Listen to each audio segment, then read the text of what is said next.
बिस्मिल्लाहिर्रहमानिर्रहीम। अस्सलाम वालेकुम। आप देख रहे हैं अलिफ न्यूज़ और मैं हूं आपके साथ माजिद अली। शामिल करते हैं आज की वन लाइन हेडलाइंस। चीन ने अगले 5 साल में तरक्की पजीर ममालिक के 5,000 फौजियों को तरबियत देने का ऐलान कर दिया। न्यूज़ रिपोर्ट के मुताबिक चीन सिक्योरिटी चैलेंजेस से निपटने के लिए नए बैनुल-अक़वामी प्लेटफॉर्म्स तैयार करने का इरादा रखता है। बीजिंग चाहता है कि इंसदाद दहशतगर्दी, साइबर सिक्योरिटी, बायो सिक्योरिटी और जदीद टेक्नोलॉजीज़ के सिक्योरिटी मसाइल बैनुल-अक़वामी ताउन की मदद से हल किए जाएँ और इन बैनुल-अक़वामी प्लेटफॉर्म्स को गैर रवायती सिक्योरिटी में गवर्नेंस की बेहतरी के लिए इस्तेमाल किया जाए। सऊदी वज़ीर ख़ारजा का दौरा यूक्रेन। सऊदी वज़ीर ख़ारजा शहज़ादा फैसल बिन फरहान यूक्रेन के दौरे पर पहुंच गए, जहां उन्होंने सदर व्लादिमीर ज़ेलेंस्की से मुलाकात में वली अहद शहज़ादा मोहम्मद बिन सलमान का पैगाम पहुंचाया और दो तरफा ताल्लुकात बिलखसूस रूस जंग पर तबादला ख्याल किया। सऊदी मीडिया की रिपोर्ट के मुताबिक दौरे में एक मफाहमती याददाश्त पर दोनों ममालिक के वज़ीर ख़ारजा ने दस्तखत किए। इस मुआहदे के तहत सऊदी अरब यूक्रेन को नकदी और मसनूआत की शक्ल में $40 करोड़ तक की इमदाद देगा। इसराइल और फ़लस्तीन के दरमियान अमन मुआहिदा तय पा गया। इसराइल और फ़लस्तीन के दरमियान मुआहिदा तय पा गया है, जिसके तहत इसराइल आइंदा 6 माह तक किसी भी नई बस्ती की आबादकारी की मंजूरी नहीं देगा। आलमी खबरसां इदारे की रिपोर्ट के मुताबिक मुआहिदे में यह तय पाया है कि 4 माह के लिए किसी भी नए सेटलमेंट यूनिट्स के क़याम पर बातचीत भी नहीं की जाएगी, जबकि इसराइल ने मकबूजा मगरबी किनारे में गैर कानूनी बस्तियों की तामीर को 6 माह के लिए रोकने पर रजामंदी जाहिर की है। बांग्लादेशी किसानों के साथ झड़प में भारतीय बॉर्डर सिक्योरिटी फोर्सेस के 2 अहलकार जख्मी। भारतीय बीएसएफ अहलकारों ने सरहद के करीब एक खेत में 100 से ज्यादा बांग्लादेशी किसानों को काम करने से रोक दिया। न्यूज़ रिपोर्ट के मुताबिक भारतीय रियासत मगरबी बंगाल में भारत बांग्लादेश सरहद पर बांग्लादेशी किसानों ने भारतीय बॉर्डर सिक्योरिटी फोर्सेस के 2 अहलकारों को शदीद जख्मी कर दिया और इनके हथियार छीन लिए। कश्मीर मीडिया सर्विस की रिपोर्ट के मुताबिक भारतीय बीएसएफ अहलकार ने सरहद के करीब एक खेत में 100 से ज्यादा बांग्लादेशी किसानों को काम करने से रोका था, जिसके बाद भारतीय बीएसएफ अहलकार और बांग्लादेशी किसानों के दरमियान तसादम शुरू हो गया। जापान का अमेरिका से 400 से ज्यादा टोमाहाक मिसाइल खरीदने का ऐलान। जापान अमेरिका से 400 टोमाहाक मिसाइल खरीदेगा। सऊदी ज़राए अबलाग के मुताबिक जापान के वज़ीर आज़म ने ऐवान ज़ेरे के बजट कमेटी को बताया कि इनके मुल्क का अमेरिका से क्रूज मिसाइलों के 400 यूनिट्स खरीदने का मंसूबा है। इससे कबल रवा माह के आगाज़ में जापानी वज़ीर दिफा ने कहा था कि किस्तों में खरीदारी की बजाय आइंदा माली साल के बजट में $1 अरब 50 करोड़ मिसाइल की खरीदारी के लिए मुख्तस किए गए हैं। जनूबी कोरिया को ताइवान के मामले में अख्तियारात की ज़रूरत है। तर्जुमान चीनी वज़ारत ख़ारजा।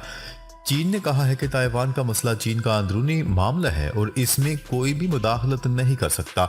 चीन की वज़ारत ख़ारजा की तर्जुमान ने पीर को प्रेस कॉन्फ्रेंस में जनूबी कोरिया के वज़ीर ख़ारजा के CNN को दिए गए एक इंटरव्यू पर अपने रद्द-ए-अमल में कहा है कि जनूबी कोरिया को जज़ीरा नमा कोरिया में अमन और इस्तेहकाम बरकरार रखना है तो इसे चीन की खुदमुख्तारी और इलाकाई सालमियत का एहतराम करते हुए एक चीन के असूल की पासदारी और ताइवान के मामले में एहतियात की ज़रूरत है।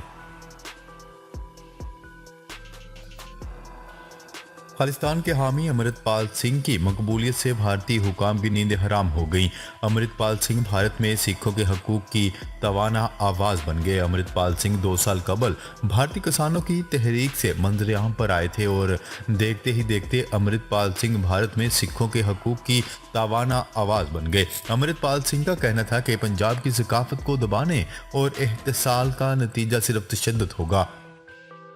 तंजीम वारिस पंजाब ने मोदी सरकार की ईंट से ईंट बजा दी। भारतीय मीडिया रिपोर्ट्स के मुताबिक पंजाब में खालिस्तान के हामियों ने अजनाला पुलिस स्टेशन पर कब्जा कर लिया। इस मौका पर हजारों की तादाद में मौजूद भारतीय पुलिस तमाशा देखती रह गई। ईरान की भारत के लिए सालाना बरामदात में 60% का इजाफा। ईरान की भारत के लिए सालाना बरामदात में 60% का इजाफा हो गया। भारत की तरफ से जारी करदा रिपोर्ट के मुताबिक 2022 में ईरान की भारत को बरामदात 65 करोड़ 30 लाख डॉलर रहे। ईरान की खबरसार एजेंसी की रिपोर्ट के मुताबिक यही आदाद शुमार 2021 में 40 करोड़ 90 लाख डॉलर तक महदूद थे। भारत की तरफ से ईरान से दरामद करदा अशिया में पेट्रोलियम मसनूआत सबसे ज्यादा रहीं। 2022 के दौरान ईरान और भारत के दरमियान तजारती हजम 48% इजाफे से 2.5 अरब डॉलर तक पहुंच गया, जो 2021 में 1.639 अरब डॉलर था। एआई टेक्नोलॉजी 17 घंटे तक लड़ाका तैयारे को उड़ाने में कामयाब। पहली बार एआई टेक्नोलॉजी की मदद से एक लड़ाका तैयारे को उड़ाने में कामयाबी हासिल कर ली गई। अमेरिका के महकमे दिफा ने इंकशाफ किया है कि F-16 से मिलते जुलते एक लड़ाका तैयारे को 12 परवाजों के दौरान एआई टेक्नोलॉजी ने 17 घंटे तक कंट्रोल किया।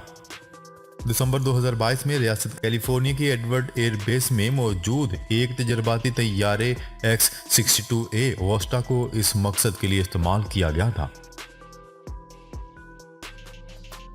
बेलारूस ड्रोन हमले में रूसी फौज का तैयारा तबाह। बेलारूस के दारुल हुकूमत में एयरबेस के करीब रूसी फौजी तैयारा गिरकर तबाह हो गया। आलमी खबरसार इदारे की रिपोर्ट के मुताबिक बेलारूस में निगरानी पर मामूर रूसी फौजी तैयारा A-50 को एयरबेस पर ड्रोन के जरिए निशाना बनाया गया। ड्रोन हमले की जिम्मेदारी बेलारूस हुकूमत की मुखालिफ अस्करियत पसंद तंजीम ने कबूल कर ली। रूसी निगरान तैयारे पर इस वक्त हमला किया गया है जब रूस और बेलारूस के दरमियान कुर्बतें बढ़ रही हैं और रूस ने यूक्रेन पर हमले के लिए बेलारूस के एयरबेस से अपने तैयारे भेजे हैं।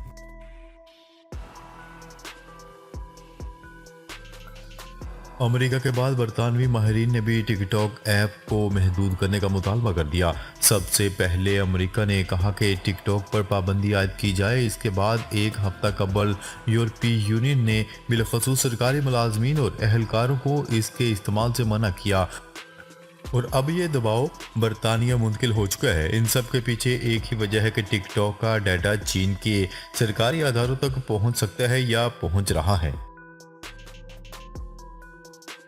यूक्रेन को F-16 लड़ाका तैयारे नहीं मिलेंगे, जो बाइडेन ने दो टोक पैगाम जारी कर दिया। अमेरिकी सदर जो बाइडेन का कहना है कि यूक्रेन को F-16 लड़ाका तैयारे फराहम करना फिल वक्त जरूरी नहीं है। अमेरिकी सदर ने यूक्रेनी हमसफ़र व्लादिमीर ज़ेलेंस्की की जानिब से F-16 लड़ाका तैयारों की फराहमी से मुतल्लिक एक सवाल के जवाब में कहा कि हमारे अस्करी माहिरीन ने यूक्रेन को ज़रूरी इमदाद फराहम की है, जिनमें टैंकों, तोपों और दफाई निज़ाम शामिल हैं। हमने यूक्रेन को मौसम बहार, गर्मा और ख़ज़ां तक की फौजी रसद पहुंचा रहे हैं, लिहाजा F-16 लड़ाका तैयारों की वहां जरूरत नहीं है। अफगानिस्तान में तरबियत के बाद 800 नौजवानों ने फौज में कमीशन हासिल कर लिया। मजमूई तौर पर 800 अफगान नौजवानों ने 3 माह का फौजी तरबियती कोर्स मुकम्मल करने के बाद अफगानिस्तान की कौमी फौज में शमूलियत अख्तियार कर ली है। मुल्क की वजारत दिफा ने एक बयान में कहा है कि एक मिलिट्री कोर में मुनक्किदा ग्रेजुएशन तकरीब में तकरीबन 800 नौजवानों ने अपनी इसनाद हासिल की हैं। किसी भी सूरत हाल में मुल्क की खिदमत करने का अज़म जाहिर किया है।